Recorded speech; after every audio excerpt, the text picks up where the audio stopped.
시간이 되었습니다. 모두 자리에서 일어서서 우리의 마음과 뜻과 정성을 다해서 하나님께 예배해 드리겠습니다.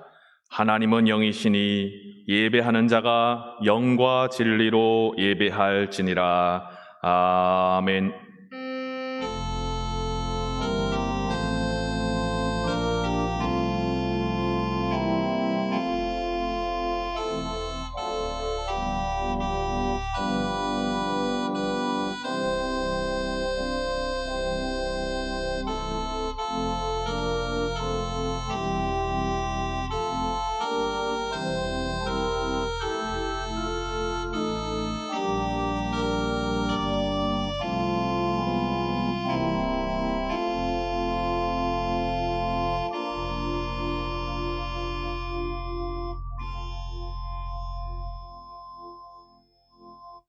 이제는 사도신경으로 우리의 신앙을 하나님께 고백하오니 나는 전능하신 아버지 하나님 천지의 창조주를 믿습니다.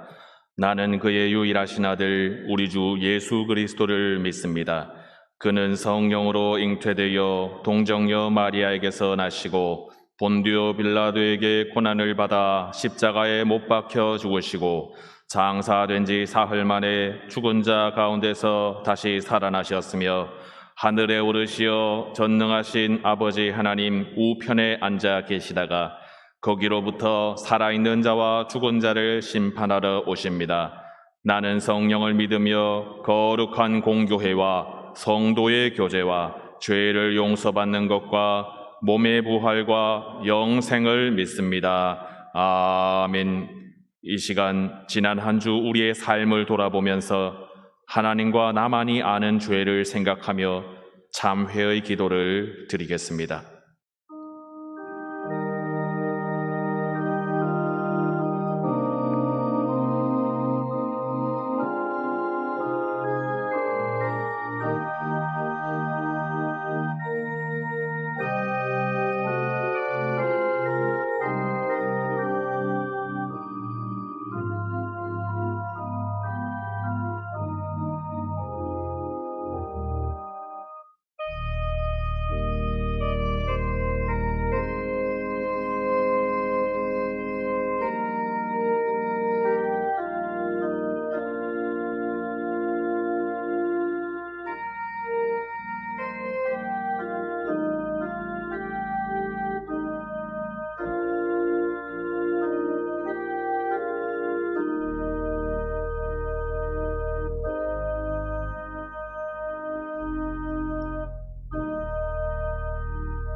자신의 죄를 참회하는 백성들을 친히 사해 주시는 하나님의 말씀이 여기 있습니다. 그러므로 이제 그리스도 예수 안에 있는 자에게는 결코 정죄함이 없나니 이는 그리스도 예수 안에 있는 생명의 성령의 법이 죄와 사망의 법에서 너를 해방하였음이라. 아멘. 자리에 앉으시겠습니다.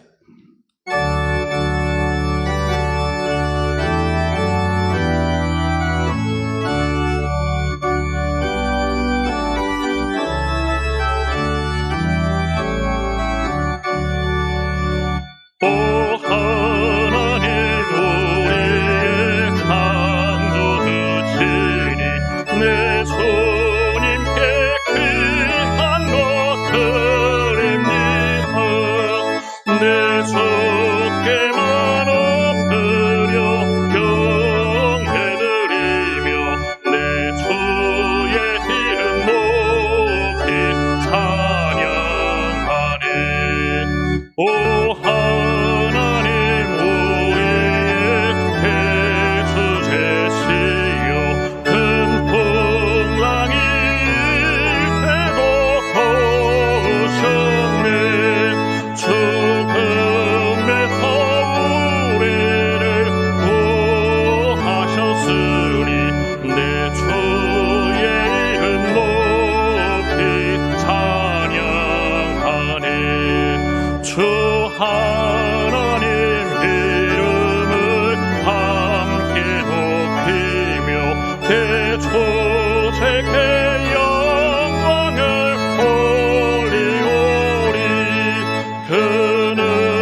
하나님 아버지 은혜에 감사를 드립니다.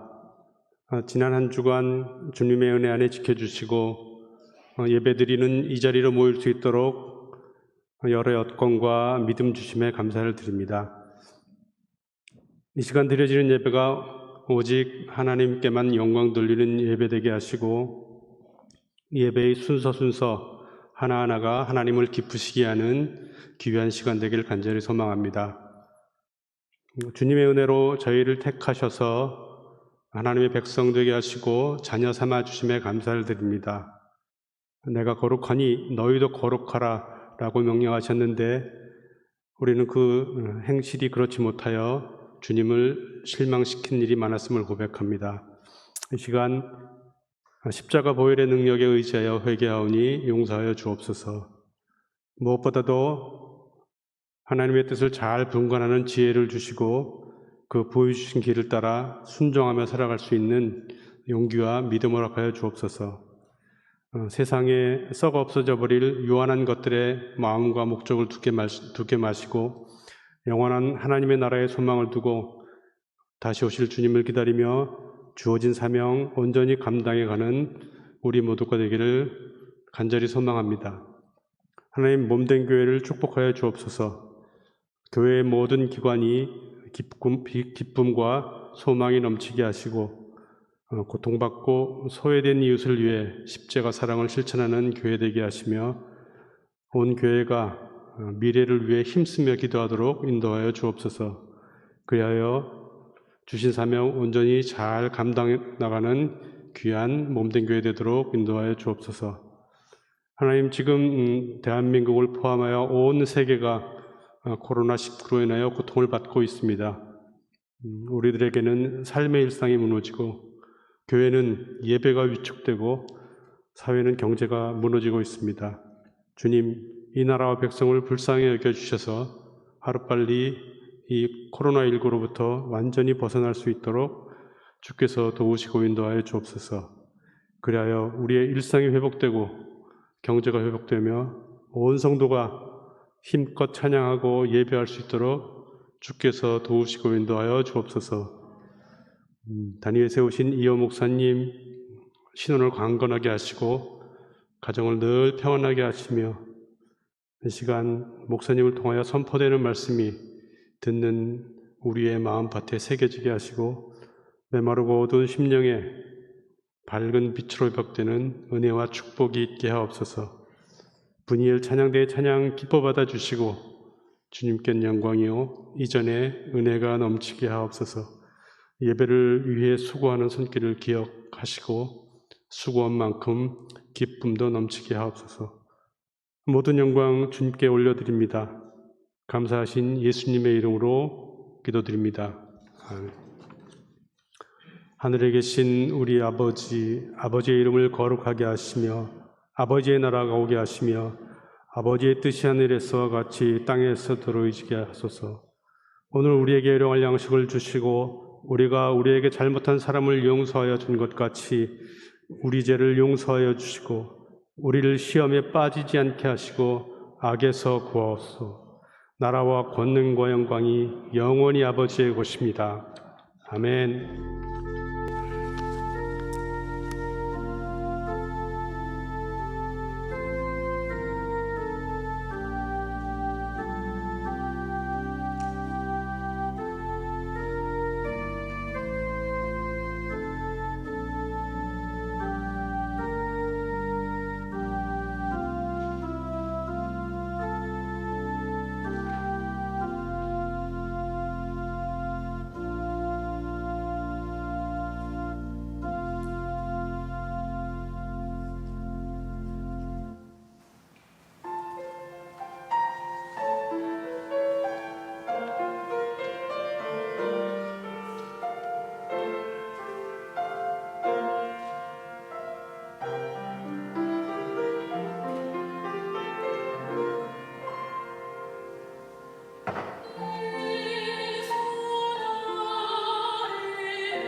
할렐루야.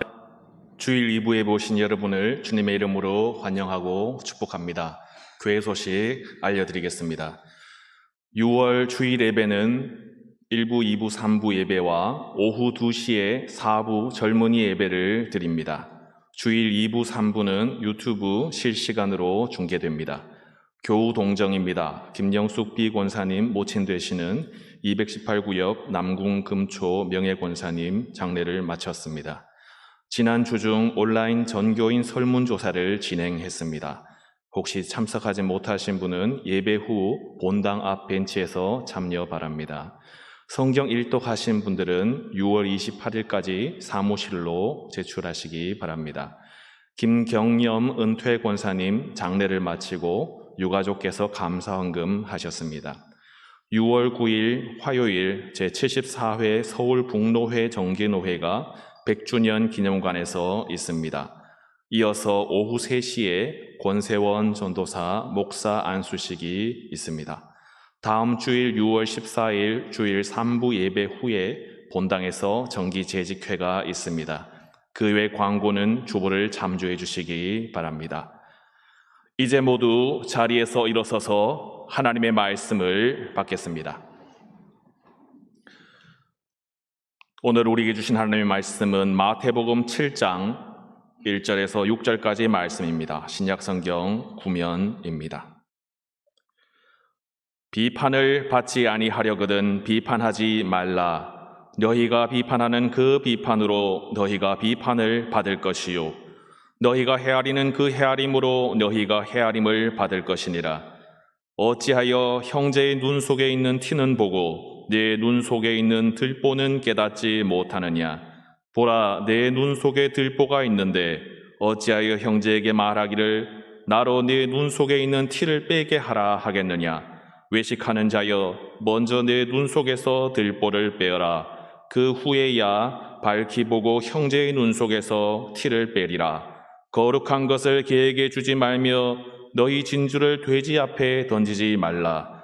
그들이 그것을 발로 밟고 돌이켜 너희를 찢어 상하게 할까 염려하라. 이는 하나님의 말씀입니다. 아멘. 자리에 앉으시겠습니다.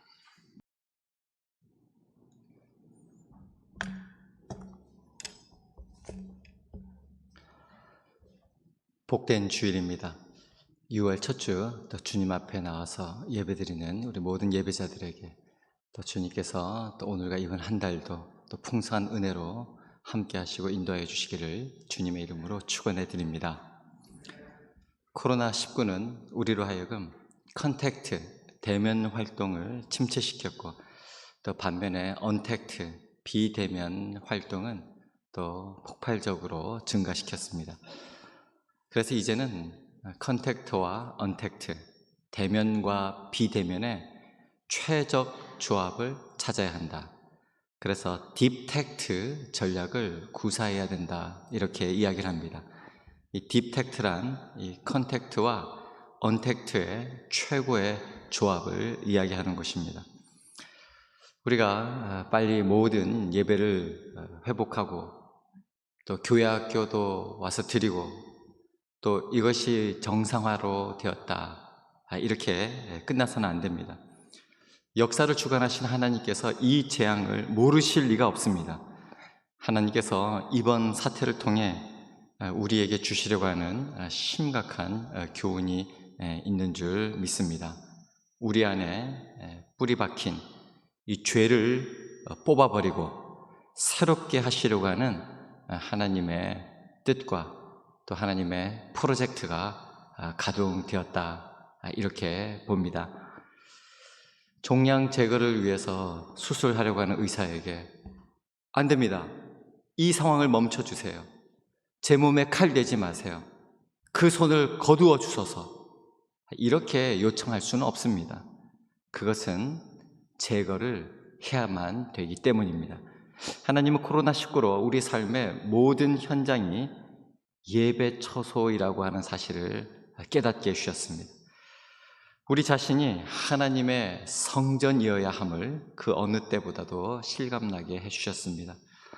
우리가 찬양과 경배를 올려드린다고 할지라도 의와 진리로 살고 있지 않은 채 그렇게 한다면 하나님은 그것은 내게 소음일 뿐이다. 내가 듣지 않으리라.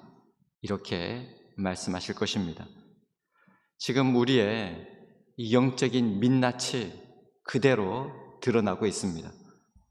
전염병 때문에 제대로 모이지 못하고 있는 이 정도만 가지고도 영적으로 무너지고 있는 실정인 것입니다.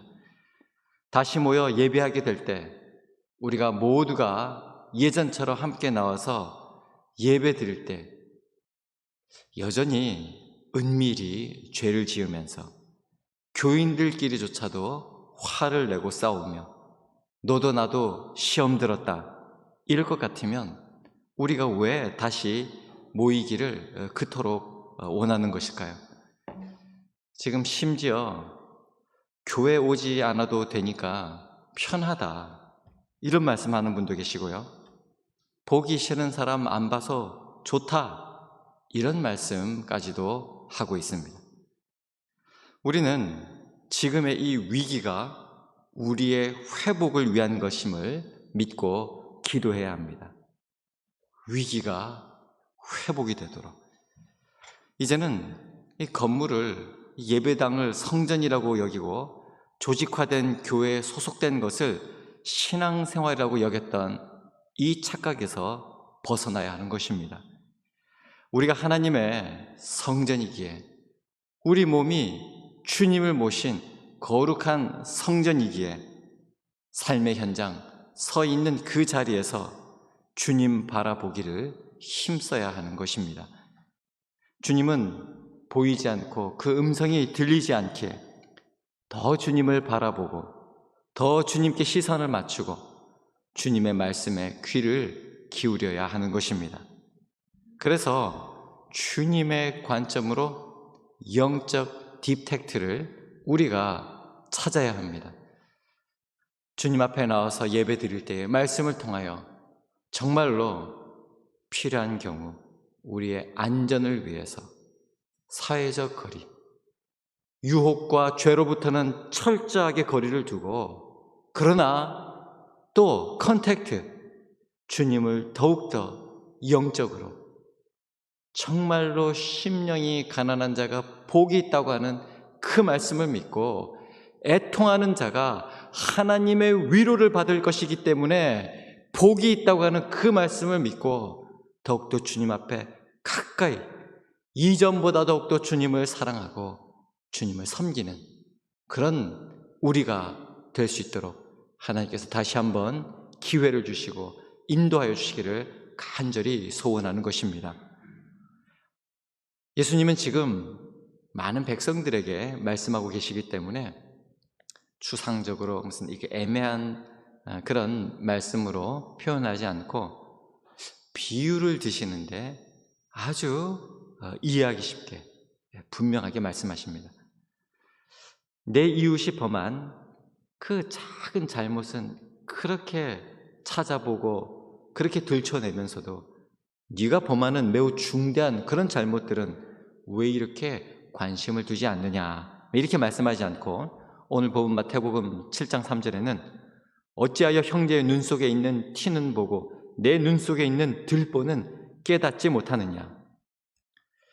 좀 배웠다 하는 사람은 의례 이것이 이건 과장법이다 이렇게 이야기를 하겠지만 우리 예수님의 이 비유의 말씀은 이 악의에 찬 이 비평을 오히려 우리 주님의 이 비유 말씀은 하나님의 뜻을 더 뚜렷하게 또 돋보이게 만들어주고 있습니다. 오늘 주님이 주시는 말씀 마태복음 7장 1절 우리 다 한 목소리로 읽겠습니다. 시작. 비판을 받지 아니하려거든 비판하지 말라. 아멘. 굉장히 짧고 분명한 말씀 우리가 꼭 기억하고 암송하기를 원합니다. 사랑하는 성도 여러분, 비판하지 마십시오. 우리 주변을 보면 타인의 말과 행동에서 늘 흠을 잡는 그런 분들이 있습니다. 더글라스 R.A. 헤어라고 하는 신학자는 이렇게 늘 다른 사람의 약점을, 허물을 들춰내고 비판하고 흠을 잡는 이런 모습을 영혼의 병, 또 사회적 죄악이다, 이렇게 말했습니다. 성도 여러분, 다시 한번 강조하여 말씀드립니다. 비판하지 마십시오. 다른 사람에게서 늘 흠을 잡는 그런 습관을 가지고 계시다면 이번 기회에 그 나쁜 습관을 버리십시오. 제가 드리는 말씀이 아니라 주님이 주시는 엄중한 명령입니다. 우리가 잘 산다라고 이야기할 때 그 의미가 우리 속에, 또 우리 역사 속에 나타나는 이 대립과 갈등을 조화시킬 줄 아는 것, 그런 삶, 그런 사람을 참 잘 산다, 갈등과 대립을 잘 조화시키고 화합하게 하고 화목을 이끄는 그런 삶을 참 잘 산다. 갈등이 있을 수 있고 또 대립이 있을 수 있지만 그러나 그것을 잘 조화시키는 것. 우리 가족들도 그렇지 않습니까? 가족이라고, 피를 나눈 형제라고 늘 의견이 일치하는 것은 아닙니다. 때로는 의견이 다르고 또 심지어 갈등이 생기기도 합니다. 그러나 그때 가족이니까 사랑으로 왜 저렇게 이야기하는지 다시 그 입장에서 생각해 보면서 이해하고, 그러면서 그것을 조화시키는 것, 잘 사는 가정이지 않습니까? 행복한 가정이지 않습니까? 근데 우리가 일상이 이 선무당 사람 잡듯이 판단의 칼날을 마구 휘둘러서 스스로 상처를 입기도 하고 다른 이에게 돌이킬 수도 없는 그런 상처를 입히기도 한다면 잘 사는 것이 아니죠. 우리는 마음에 드는 사람, 싫은 사람, 기분 좋은 일, 기분 나쁜 일, 옳고 그름을 가르는 일에 거의 습관적이라고 말할 수가 있습니다. 우리가 누군가를 비난하는 것은 그가 전적으로 잘못했기 때문이 아니라 그의 행태가 나의 감정을 상하게 만들었기 때문인 경우가 많습니다. 우리 예수님이 모든 판단과 비판을 금하신 것은 아닙니다. 한 존재에 대한 미움과 멸시에서 비롯되는 그 판단을 금한 것입니다. 미워하는데, 멸시하는데 이유가 있나요? 그런데 이유가 그 속에 자리 잡고 있으면 이것은 돌이킬 수 없는 파국으로 몰아가게 됩니다. 숨을 쉴 수가 없어요. 숨을 쉴 수가 없어요. 그래도 미움과 멸시가 그 마음속에 자리 잡고 있으면 그냥 질식하도록 눌러버리고 마는 것입니다. 고대 히브리어로 혀를 라숀이라고 하는데요. 이 고대 히브리인들은 이 라숀이라고 하는 것, 이 세치혀라고 하는 것은 매우 무서운 죄를 지을 수가 있다, 이렇게 여기고, 어느 정도로 이야기를 하고 있냐면 칼보다 더 강력해서 한 번 밖으로 내뱉으면 나가서 다른 사람의 뼈도 부러뜨릴 수 있다, 그렇게 여겼습니다. 이 경제적인 피해를 줬다면 다시 갚아줄 수가 있지만 말로 한번 가해진 해는 다시 갚을 수가 없기 때문입니다. 히브리인들은 대속죄일에 모든 백성들이 대제사장을 필두로 하나님 앞에 가서 회개를 하는데, 이 대속죄일에 회개하는 그 고백의 죄를 43가지를 뽑아 놓았습니다. 그런데 그 중에 11개가 말로써 범하는 죄입니다. 세상에서 짓는 모든 죄의 3분의 1은 이 말과 혀로서 짓는 죄다, 이렇게 여긴 것입니다. 그래서 하나님은 이 라숀, 이 혀를 2개의 벽으로 가두어 두셨습니다. 즉 입술과 혀로 막아서 사람들이 잘 안 보이는 곳에 숨겨두었다고, 그래서 혀 조심하라고 탈무드에서 이렇게 전해주고 있습니다. 비판은 상처와 아픔을 남길 수 있습니다. 비판은 사람을 죽입니다. 어떻게 말 몇 마디 했다고 사람이 죽어요? 남을 미워하는 것이 살인이다. 예전에는 예수님이 이렇게 말했을 때 다 과장법이라고 이야기했거든요. 눈에 음욕을 품는 자가 이미 간음한 것이다. 다 그렇게 여겼잖아요. 근데 실제적으로 댓글만 좀 달아도 그 스트레스를 이기지 못하고 병이 나고 죽지 않습니까? 비판과 상처, 이 비판에 의한 이 상처는 공동체를 파괴할 수 있는 무서운 파괴력을 지닌 그런 죄악이라고 하는 사실입니다. 비판하지 말라. 주님의 말씀을 꼭 기억하시고 실천할 수 있기를 바랍니다. 그러면 우리가 어떻게 이렇게 비판하지 않는 삶을 살게 될 수 있을까요? 로마서 14장 1절은 이렇게 말씀하고 있습니다. 함께 읽겠습니다. 믿음이 연약한 자를 너희가 받되 그의 의견을 비판하지 말라. 아멘. 상대방의 의견을 받아주고 상대방을 받아주고 그러면 비판하지 않을 수 있다. 이렇게 알려주십니다. 이렇게 서로 받아주면 비판한 일도 없어진다라고 하는 것입니다. 참 서로 연약한 자를 받아주는 것 참 너무 귀한 일이죠. 참 예전 같으면 손이라도 좀 잡아주고 이렇게 좀 안아주면 그 참 받아준다 이런 의미가 되어서 우리 아이들 잘못하고 또 속상한 일 있을 때 엄마가 할머니가 이렇게 받아주고 안아주고 그럼 다 마음이 녹고 풀리는 것 우리 경험하지 않습니까? 우리가 서로 받아주면 비판할 일이 없어진다라고 하는 사실입니다. 그런데 왜 자꾸 우리는 비판하게 되는 것일까요? 오늘 본문 역으로 한번 생각해 보면 알 수가 있습니다. 오늘 1절 말씀 비판을 받지 아니하려거든 메 크리네테라고 되어 있는데요. 이게 헬라어 원문에는 수동태로 되어 있습니다. 조금 더 구체적으로 말씀드리면 신적 수동태입니다. 그래서 여기서 말하는 이 비판을 받지 아니하려거든 이렇게 수동태로 되어 있는 이유가 궁극적으로 하나님의 종말론적인 심판이 있다라고 하는 것을 알려주는 말씀입니다. 우리가 자꾸 비판하는 이유는 우리가 비판하는 그것을 하나님께서 심판하신다는 것을 망각하기 때문입니다. 내가 하는 이 비판이 언젠가 부메랑이 되어서 똑같이 나에게 비판으로 돌아올 수 있음을 알지 못하기 때문입니다. 여러분, 우리가 비판을 왜 하지 말아야 됩니까? 산에 올라가서 야호 외치면 여러분 어떤 소리가 납니까? 그 소리가 그대로 들리는 것입니다.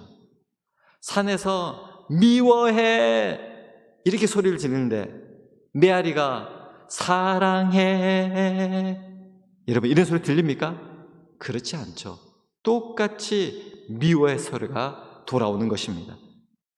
이와 같이 내가 다른 사람을 비판하면 그 비판이 메아리처럼 내게 되돌아오는 것입니다. 우리 주님 하신 이 경고의 말씀에는 하나님을 향한 시선이 또한 나타나 있습니다. 오늘 본문 2절 말씀 여러분 성경을 한번 보시면요.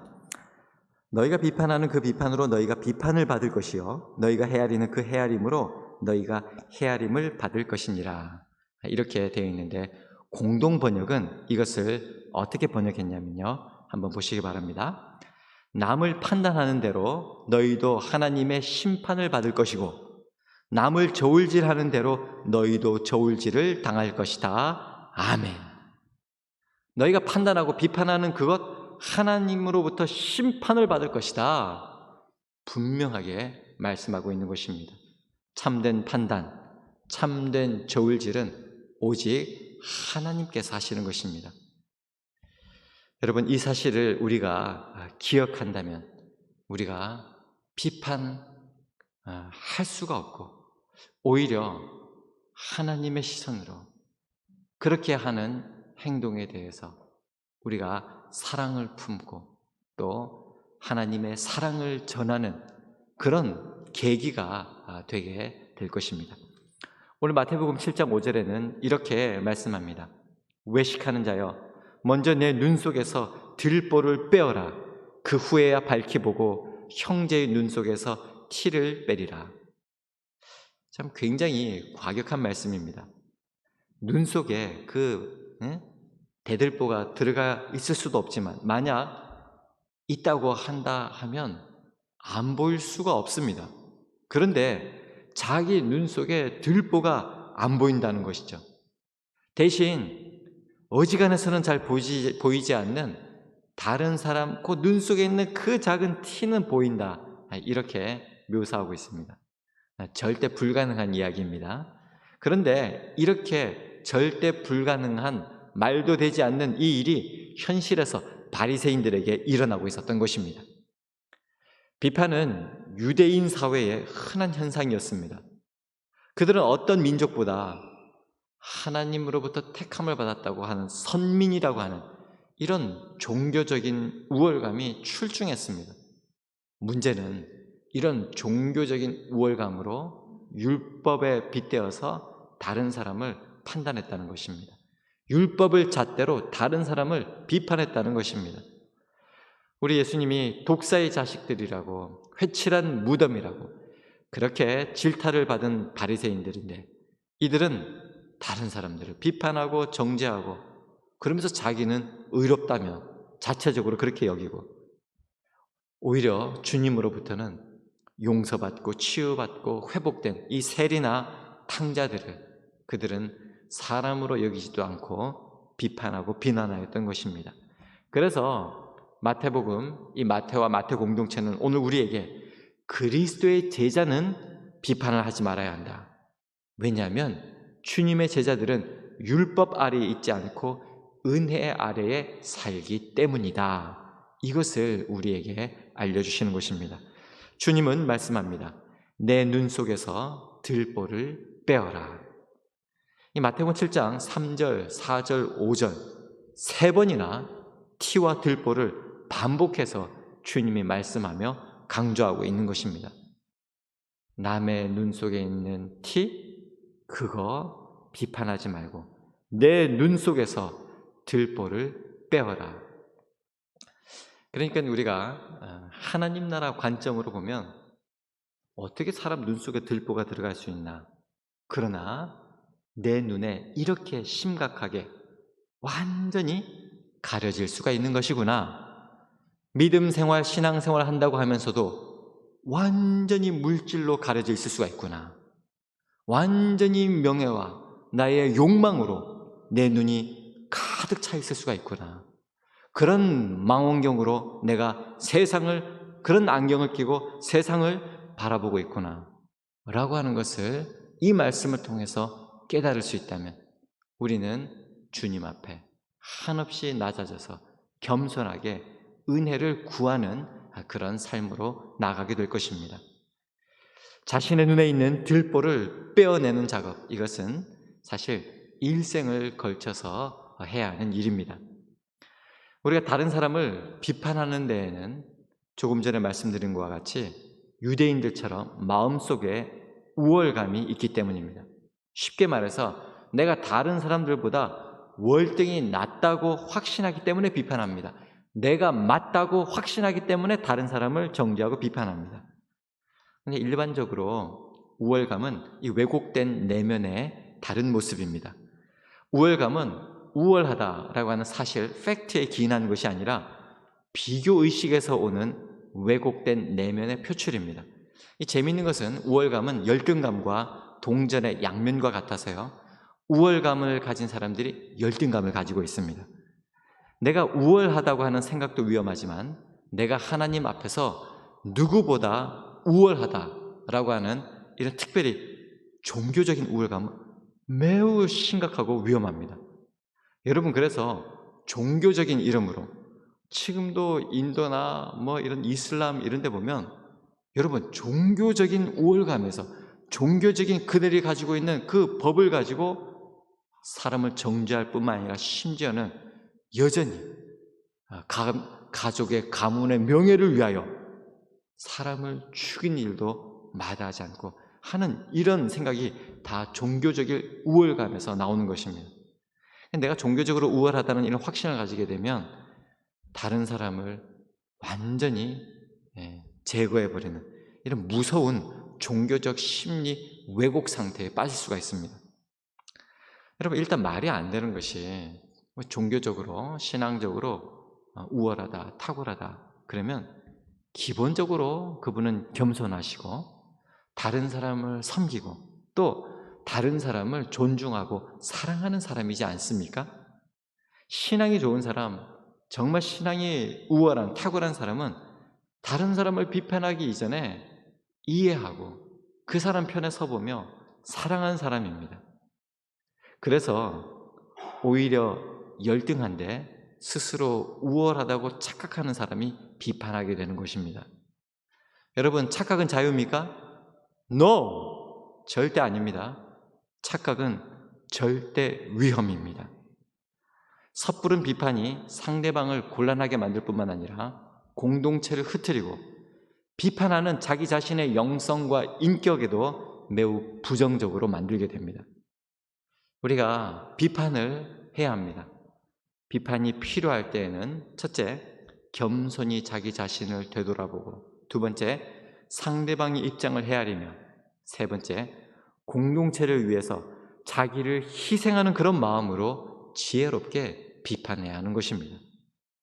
아주 단순히 비판하지 않기로 결정하고 대신 칭찬하고 격려하고 또 사랑하기로 결정하는 것, 매우 훌륭한 선택입니다. 비판하는 그 대부분의 일이요, 사랑과 칭찬, 격려로 대치가 가능하기 때문입니다. 오래전에 이 말씀을 아침에 큐티하고 묵상하고 나서 그날 이제 적용으로 오늘 하루는 어떤 일이 있어도 비판하지 않고 오히려 칭찬하고 축복하겠다, 이렇게 결심을 하고 보낸 적이 있습니다. 사실 다른 사람을 위해서 그렇게 결정한 것이었는데 하루를 지나면서 제가 큰 은혜를 많이 받았습니다. 사랑하는 성도 여러분, 비판하는 습관을 버리십시오. 사랑하고 축복하는, 이해하고 배려하는 그런 습관을 가지게 되시기를 간절히 바랍니다. 프로스크레스테리안이라고 하는 말이 있죠. 아주 무리하게 획일화시키는 것을 말하는데, 이 그리스 신화에 프로크루스테스라고 하는 사람이 있습니다. 이 프로크루스테스는 지나가는 사람을 자기 집에 초대해서 침대에 쉬게 해주는데, 문제는 그 누운 사람이 침대보다 커서 발이 비집고 나오면 그 발을 잘라버린. 근데 그 침대보다 사람이 작으면 그 사람을 잡아 늘여가지고 침대에 맞춥니다. 그러니까 침대보다 커도 죽고 침대보다 작아도 죽습니다. 문제는 그 누구도 그 침대에 꼭 맞는 사람이 없다는 것입니다. 이 프로크루스테스 침대와 같이 우리에게도 다 이런 침대가 나의 마음속에 한 개 이상 있습니다. 그래서 사람들을 하나씩 내 침대에 눕히고, 그리고 어떤 사람은 잘라내고 어떤 사람은 막 늘려서 끼워 맞추고 이렇게 합니다. 사실 그래서 내 침대에 수많은 사람들이 죽어 나가고 있죠. 네, 여러분, 이 프로크루스테스가 어떻게 죽게 되는지 아십니까? 이 테세우스에 의해서 죽게 되는데, 테세우스는 이 프로크루스테스가 한 그 침대에 그를 누이고 똑같은 방법으로, 그래서 침대를 넘어 나오는 그의 머리를 자르고 다리를 잘라버리고 그렇게 해서 프로크루스테스를 처치합니다. 다른 사람을 판단했던 바로 그 침대가 결국 자신을 죽게 만들었던 것이죠. 이 동료 작가 문삼석님의 그냥이라고 하는 글이 있습니다. 엄만 내가 왜 좋아? 그냥. 넌 왜 엄마가 좋아? 그냥.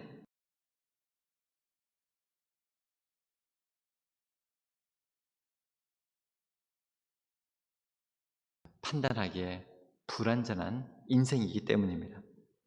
우리는 그저 그냥 사랑하면 됩니다.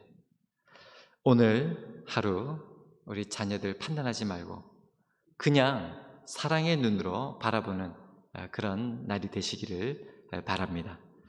또 이번 또 한 주간, 그리고 이번 6월 참 우리로서는 이제 상반기를 또 마무리하고 또 다가오는 하반기를 어떻게 해야 될지 더 준비하고 연결짓는 아주 너무나도 중요한 달인데, 이 시간에 우리 배우자를, 우리 형제 자매를, 또 오늘 힘내어 이 예배의 자리로 나온 우리 교우들 그냥 조건 없이 사랑으로 바라보면 좋겠습니다. 이 자리에 오셨든지 또 지금 또 실시간으로 또 영상을 통해서 예배 드리는 분이시든지 우리 종암교회 교우들은 그냥 믿음의 가족으로 사랑하고 받아주셨으면 좋겠습니다. 우리가 이렇게 비판을 멈추고 연약한 자를 믿음으로 받으면 하나님은 분명히 나의 주변을 하나님 나라로 만들어 주실 줄 믿습니다. 오늘 본문 6절에 이렇게 말씀하고 있습니다. 거룩한 것을 개에게 주지 말며 너희 진주를 돼지 앞에 던지지 말라. 그들이 그것을 발로 밟고 돌이켜 너희를 찢어 상하게 할까 염려하라. 아멘. 우리가 신앙생활을 하면서 거룩이라고 하는 말 참 많이 씁니다. 믿음을 가지고 또 교회 다니는 사람을 성도, 거룩한 무리, 거룩한 백성 이렇게 이야기를 하고요. 또 하나님 앞에 예배드리는 이 예배당도 성전, 거룩한 집이라고 이렇게 말합니다. 또 성전 안에 있는 이 모든 물건들을 가리켜서는 성물이라고 합니다. 참 우리 예배 드리기 위해서 얼마나 많은 분들이 애써 주시는지. 저는 이렇게 매일 교회에서 이렇게 살고 있잖아요. 우리 직원분들 또 우리 장로님 집사님 늘 깨끗하게 방역하고 소독하고 그러고 계시거든요. 오늘도 일부 예배 끝나자마자 다 지금 소독한 겁니다. 방역하고. 그리고 이제 또 여러분들을 이렇게 맞이하고. 제가 보는 관점은 여러분들이 교회 와가지고 아이고 어떡하나 이러고 오시겠지만 저는 여러분들 굉장히 불안합니다. 사실.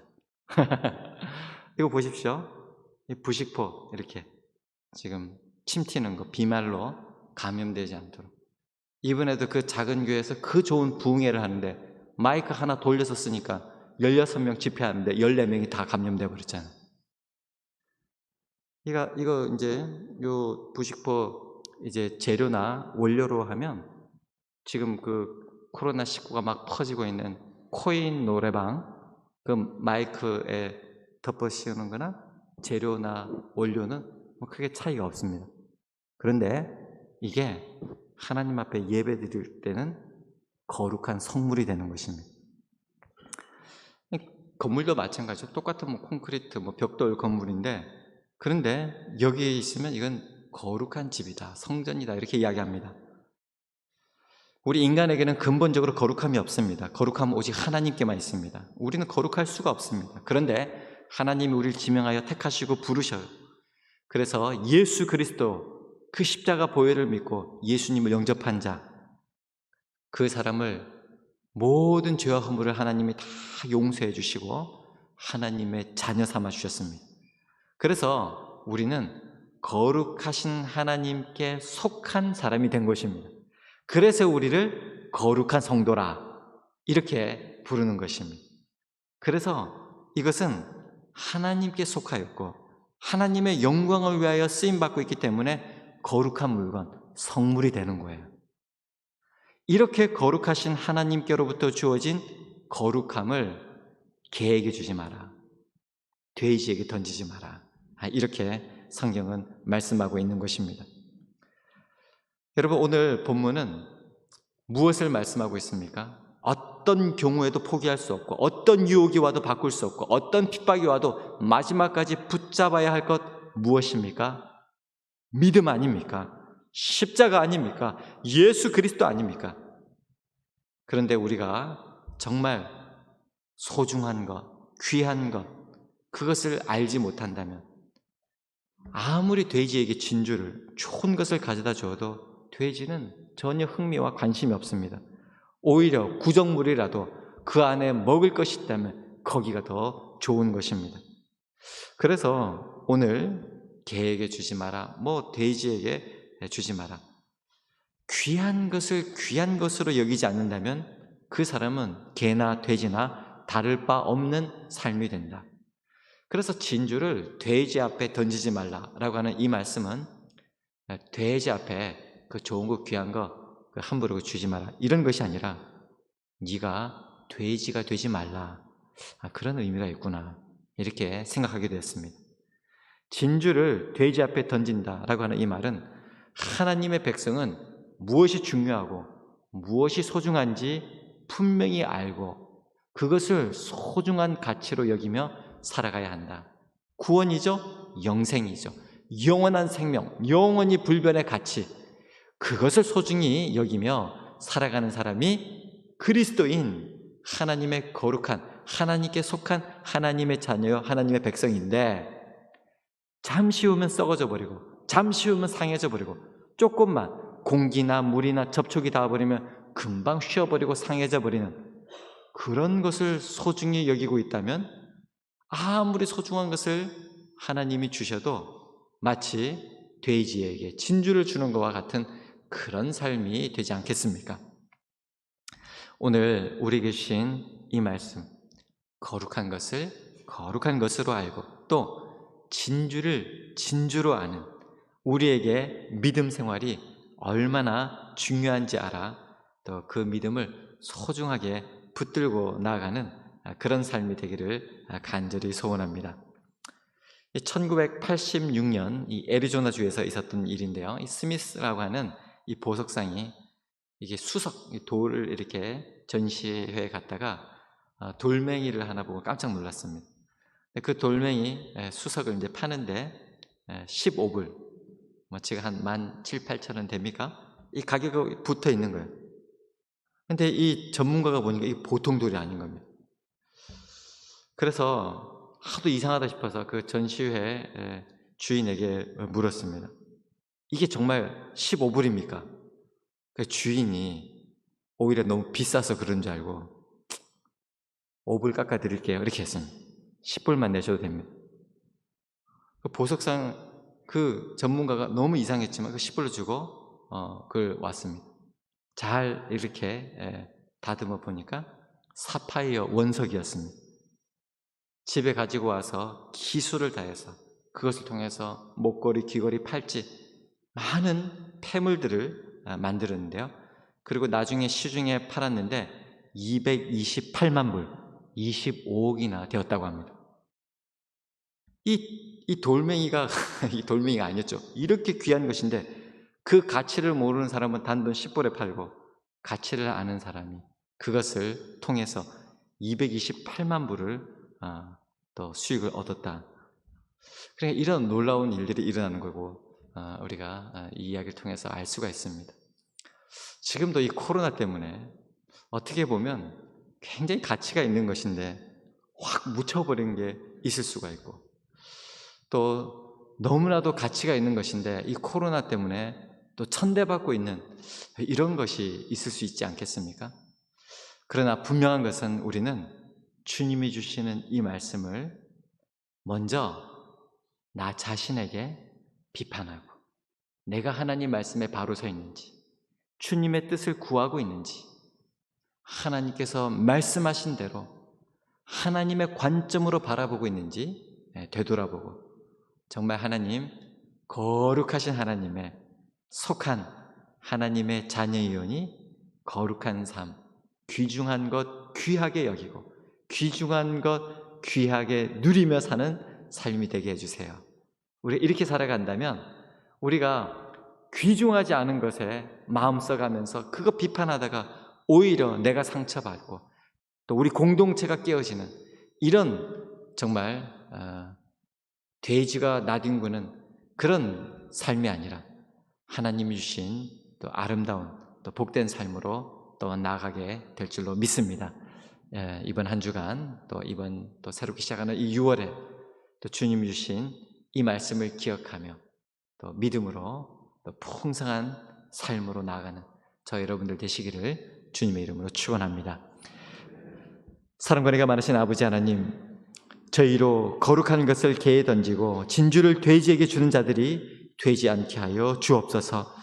주님을 따르는 믿음의 삶이 얼마나 소중한지 깊이 새기며, 그래서 다른 사람 비판하는데 시간을 허비하지 않게 하시고 주님을 따르고 주님을 모방하고 주님을 높여드리는 그런 일상의 삶으로 하나님 채우시고 인도하여 주시옵소서. 믿사옵고 감사드리며 예수님의 이름 받들어 간절히 기도하옵나이다. 아멘. 모두 다 일어나셔서 내가 할 수 있는 것은 우리 찬양하며 하나님께 봉헌하도록 하겠습니다.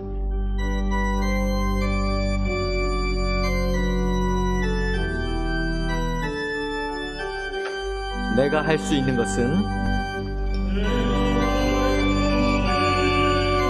오직 감사와 기도, 두 손을 높이 들고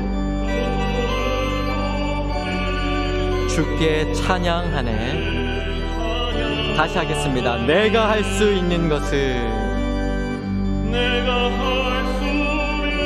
오직 감사와 기도, 두 손을 높이 들고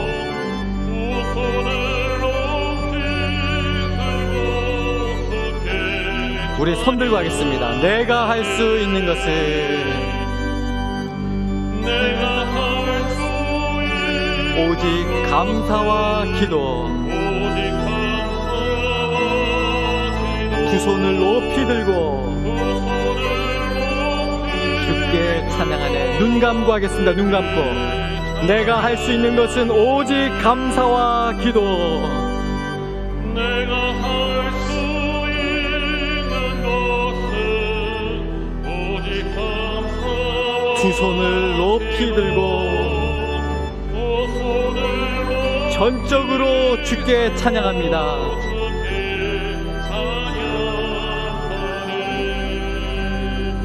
기도하겠습니다. 사랑과 은혜가 풍성하신 하나님 아버지, 우리로 비판하고 비난하고 다른 사람을 판단하다가 내가 실족하고 상처받고 우리 가족과 우리 공동체가 무너지지 않도록 하나님, 우리의 마음과 생각을 주님의 사랑으로 주장하여 주시옵소서. 모든 판단 주님께 맡깁니다. 주님께서 또한 우리를 심판하실 때가 있음을 우리로 기억하게 하게 해주셔서 늘 주님 앞에, 말씀 앞에 서서 겸손히 살아갈 수 있도록 인도하여 주시옵소서. 내가 할 수 있는 것은 오직 감사와 기도뿐임을 믿고 이 시간 준비한 예물 하나님께 올려드립니다. 이 예물이 죽어가는 영혼들 살리게 하여 주옵시고, 개와 돼지와 그 더럽고 그 추악한 곳에 살고 있는 그 영혼들을 하나님 나라 백성으로 만드는 일에 귀하게 사용되게 하여 주옵시고, 우리 이웃들에게서부터 아버지 하나님 땅끝까지 이르러 하나님의 복음이, 하나님의 선교가 이루어지는 일에 이 예물이 온전히 사용되게 주님 도와 주시옵소서. 어려운 시기에 믿음으로 바치는 그 마음과 정성을 기억하여 주시옵시고, 믿음으로 먼저 그의 나라와 그의 의를 구하며 하나님께 드리오니 주님께서 저들의 구하는 그 기도 제목뿐만이 아니라 이 모든 것을 하나님 더하여 주시옵소서. 아버지 하나님, 사랑하는 우리 자녀들 지금 학교도 가지 못하고 영상으로 수업을 하고 공부를 하고 바깥에 나가지도 못하고 집 안에만 갇혀 있습니다. 저들을 불쌍히 여겨 주시옵시고, 속히 이 코로나가 종식되어서 마음껏 뛰며 마음껏 자라며 나아갈 수 있도록 하나님 은혜 베풀어 주시옵소서. 지금도 연로하신 우리 어르신들, 노약자들, 또한 병상에 계신 분들, 하나님 주님의 권속들 일일이 그 자리에 하나님 지켜보아여 주시옵시고, 하나님께서 우리에게 주신 이 좋은 공기, 이 좋은 생명 하나님 앞에 감사하고 기도하며 살아갈 수 있는 삶이 될 수 있도록 하나님 도우시고 인도하여 주시옵소서. 지금도 이 자리에 함께하지 못하고 겨우 스마트폰으로 또한 컴퓨터 모니터로 또 TV로 영상으로 드리고 있는 우리 교우들이 있습니다. 저들의 삶도 하나님 동일하게 주장하여 주시옵시고, 주님 앞에 예배드리는 그 기쁨과 은혜만은 빼앗기지 않도록 하나님 늘 도우시고 인도하여 주시옵소서. 오늘과 이번 한 주 또 새롭게 시작되는 이 6월을 주님 손에 의탁합니다.